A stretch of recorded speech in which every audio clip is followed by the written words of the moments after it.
XOR gate से बनने वाले जितने भी सवाल हैं केवल इन्हीं 5 कॉन्सेप्ट पर आधारित होते हैं।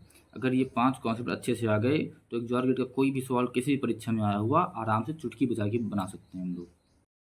XOR गेट, इसको A XOR B ऐसे लिखते हैं, एक सर्किल बनाते हैं उसके अंदर एक प्लस लिख देते हैं। इसको A XOR B ऐसे रिप्रेजेंट किया जाता है और इसका फार्मूला होता है A complement B plus AB complement. चाहे ये बोलो और चाहे ऐसे लिखते हैं, A प्लस बी एक ब्रैकेट में लिखेंगे और दूसरे ब्रैकेट में लिखेंगे A complement plus B complement. कहीं भी आपको A XOR B लिखा हुआ मिल जाए तो इसका मतलब होता है A complement B plus AB complement. मतलब एक बार A का कॉम्प्लीमेंट करेंगे, फिर उसका ये एंड गेट है B लगा देंगे, ये और गेट है प्लस, फिर A इंटू बी का कॉम्प्लीमेंट करेंगे। ये जो ऐसा फॉर्म होता है जिसमें प्रोडक्ट का सम करते हैं, जैसे ए बी का प्रोडक्ट हुआ, उसका सम हुआ फिर ए बी कॉम्प्लीमेंट्री प्रोडक्ट से, इसको सम ऑफ प्रोडक्ट फॉर्म कहते हैं, SOP फॉर्म। और जो ये वाला होता है जहाँ पे सम का प्रोडक्ट होता है, यानी प्रोडक्ट ऑफ सम, यहाँ पे प्रोडक्ट का सम हुआ तो सम ऑफ प्रोडक्ट, यहाँ पर सम का प्रोडक्ट हो रहा है देखो, तो प्रोडक्ट ऑफ सम फॉर्म बोलते हैं इसको। तो सबसे पहला पॉइंट है इसमें, इसका सिंबल कैसा होता है। तो इसका जो सिंबल है वो कुछ ऐसे बनाते हैं, दो इनपुट होंगे ए और बी, फिर एक ऐसा कर्व बनता है और फिर आगे जैसे और गेट बनाते हैं वैसा सिंबल बना के ऐसे कर देते हैं, ये आता है हमारा आउटपुट ए XOR बी। ऐसा इसका सिंबल होता है। इसके बाद आते हैं ट्रुथ टेबल पे, तीसरा पॉइंट है, दूसरा पॉइंट है ट्रुथ टेबल का।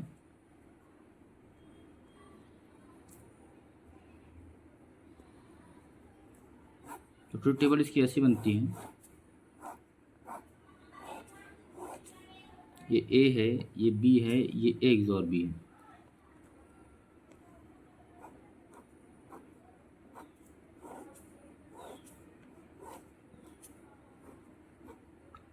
यहाँ पे 4 इनपुट लेते हैं, 0 0 0 1 1 1 सॉरी 1 0 और 1 1, 4 इनपुट हुए। इस पे आउटपुट क्या आएगा, 0 0 पे 0 आता है, 0 1 पे 1 आता है, 1 0 पे 1 आता है, 1 1 पे 0 आता है। अब इसको याद कैसे करेंगे, इसको याद ऐसे रखेंगे कि जो A XOR B होता है ये इनइक्वालिटी डिटेक्टर होता है, इनइक्वालिटी डिटेक्टर, इनइक्वालिटी डिटेक्टर। मतलब ये है कि केवल इन इक्वल जो होंगे उन्हें डिटेक्ट करेंगे। मतलब ऐसे अगर 0 1 होगा तो 1 आंसर आएगा, अगर 1 0 होगा तो 1 आएगा, अगर इक्वल होगा ऐसे 0 0 होगा या 1 1 होगा तो आंसर 0 आएगा। मतलब अगर दोनों जो इनपुट हैं वो अनइक्वल हैं तभी आंसर 1 आएगा, अगर इक्वल हो गए तो आंसर 0 आ जाएगा। तो ये तो हो गया कि अगर 2 इनपुट हैं तो कैसे होगा, अगर मोर देन 2 इनपुट हो गए तो, और क्वेश्चन में मोर देन 2 इनपुट हो गए तो फिर क्या करेंगे। तो अगर क्वेश्चन में मोर देन 2 इनपुट हो गए तो उसके लिए क्या है कॉन्सेप्ट है, तुम 1 काउंट करो। जैसे हमारे पास क्वेश्चन आ गया 1 0 XOR 1 XOR 1 XOR 0 XOR 0 XOR 1 पूछा गया, इसकी वैल्यू क्या होगी, तो तुम कैसे बताओगे, क्योंकि वहाँ पे 1 2 3 4 5 6 इनपुट हैं। तो यहाँ पे इसके लिए क्या करेंगे, हम काउंट करेंगे 1, अगर 1 इवन आ गए, अगर इवन 1 आ गए तो तुम्हारा आंसर 0 होगा, अगर ऑड 1 आ गए तो आंसर 1 होगा। मतलब यहाँ पे हमने काउंट किया तो 1 2 3 1 है, 3 1 है तो इसका आंसर 1 होगा। मतलब जो XOR गेट है इसको ऑड 1 डिटेक्टर भी बोल सकते हैं। इससे जितने अगर ऑड 1 होंगे तो आंसर 1 देगा, अगर इवन 1 होंगे तो आंसर 0 देगा।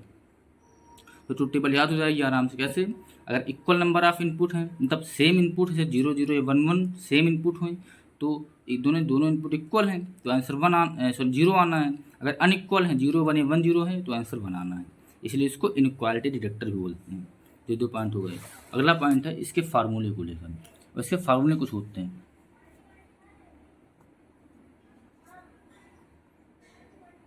ठीक, फार्मूले क्या होते हैं, पहला फार्मूला क्या है इसका, अगर A XOR A कर दिया जाए तो आंसर जो है 0 आता है, क्योंकि हमने बताया कि XOR जो है वो इनइक्वालिटी डिटेक्टर है।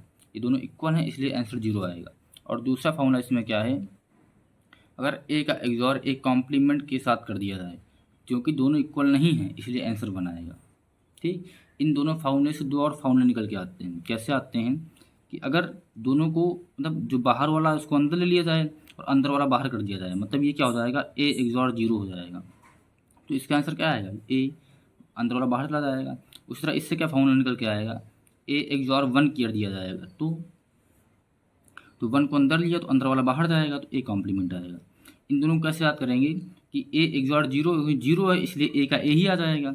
ए एक्सॉर 1 करेंगे तो 1 ऊपर चढ़ जाएगा, इसके ए कॉम्प्लीमेंट होगा। देखो ऐसे इसको याद कर सकते हो। तो 4 फार्मूले हैं याद करने के लिए। इसके बाद एक और फार्मूला क्या होता है, जैसे ए एक्सॉर ए, इस तरह बहुत सारे ए लिखी हुई हैं। तो आंसर क्या होगा, तो इस स्थिति में 2 आंसर आएंगे, 0 भी आएगा और ए आंसर भी आ सकता है। 0 कब आएगा, अगर इवन नंबर ऑफ ए हुए, अगर सारे हमने ए काउंट किए, अगर इवन आए तो आंसर ए आएगा, अगर ऑड आए तो आंसर ए आ जाएगा। अगर इवन आए तो आंसर 0 आएगा, अगर इवन नंबर ऑफ ए हुए तो आंसर 0 आएगा, अगर ऑड नंबर ऑफ ए हुए तो आंसर ए आएगा। ठीक, यह कॉन्सेप्ट था। अगला कॉन्सेप्ट क्या है कि किस लॉ को फॉलो करता है और किस लॉ को फॉलो नहीं करता, चौथा पॉइंट। ठीक, ये जो है कम्यूटेटिव एंड एसोसिएटिव दोनों लॉ को फॉलो करता है। कैसे, ऐसे चाहे ए एक्सॉर बी लिखें और चाहे बी एक्सॉर ए लिखें, दोनों इक्वल होता है। तो पहला लॉ होगा कम्यूटेटिव लॉ हो गया। और दूसरा लॉ क्या है, चाहे ए एक्सॉर बी एक्सॉर सी करें या फिर ए एक्सॉर बी एक्सॉर सी करें, दोनों इक्वल होते हैं। तो ये एसोसिएटिव लॉ हो गया। पांचवा पॉइंट क्या है, जैसे तुम्हारे पास कोई कह दे कि ए एक्सॉर बी लिखा हुआ है, ये सी के इक्वल है, तो हमने बताया क्या फार्मूला कि बाहर वाला अंदर कर सकते हैं और अंदर वाला बाहर कर सकते हैं। तो इसको ऐसे लिख सकते हैं, A XOR C is equal to B लिख सकते हैं, या फिर B XOR C is equal to A, ये भी लिख सकते हैं। ये तीनों फार्मूले याद करने वाले हैं। इसके बाद क्या हो सकता है कि हम तीनों को एक साथ लिख सकते हैं, जैसे ए एक्सॉर बी एक्सॉर सी लिख सकते हैं। तो यहाँ पे कुछ नहीं बता, 0 आंसर आ जाएगा। मतलब इससे हम ये भी लिख सकते हैं, ये भी लिख सकते हैं और ये भी लिख सकते हैं, ये हुए फार्मूले। तो इन सभी पांचों कॉन्सेप्ट से हमारा एक्सॉर गेट कंप्लीट पूरा हो जाता है।